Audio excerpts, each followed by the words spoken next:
Isa pang sunog ang sumiklab sa isang residential compound sa Barangay Highway Hill sa Mandaluyong. Nasa frontline ng balitang yan si Camille Samonte.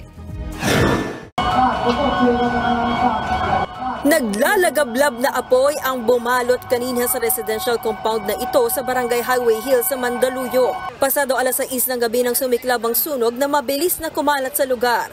Damay rin ang mga poste ng kuryente sa tapat nito na nagputukan tuloy. Pagdating ng mga bombero, hindi sila agad nakaporma dahil sa patuloy na pagputok ng kable ng kuryente. Nang bahagya itong tumigil, saka na sila nagbomba ng tubig. Pero sa laki ng sunog, tumawag na sila ng backup. Sa bayang binomba ng tubig ang nasusunog na 2 bahay.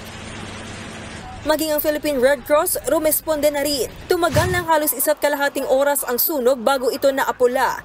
Nakausap ng News 5 ang isa sa mga residente sa compound. Kwento niya, kaaalis lang daw nila ng bahay nang magsimula ang sunog. Pasok ko, andyan. Tapos, well, thankfully naman yung pamilya ko, hindi naman okay naman. Kahit yung nandun sa dulo, okay naman. Iniimbestigahan na ng Bureau of Fire Protection ang sanhi ng sunog sa compound. May posibilidad po ma'am na sa kuryente nang galing ang sunog. Patay na lang din po ma'am siguro nila yung mga appliances po ma'am nila, hugutin po ma'am nila, yung mga LPG tank, sarap po ma'am nila. Kung sakasakali ma'am na lalabas po ma'am sila.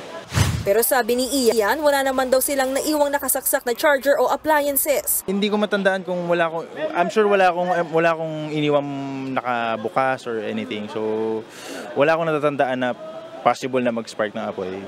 Aabot sa higit 6 na milyong piso ang pinsala sa sunog. Hindi pa naman tiyak kung saan titira ang 8 miyembro ng pamilyang nasunugan na walang naisalba sa trahedya. Nagbabalita mula sa Frontline, Camille Samonte, News 5.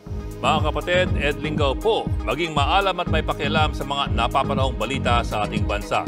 Para sa mas malalimang pagtalakay at paghimay sa mga issue at headlines, tumutok lamang at pag-subscribe sa social media pages ng News 5.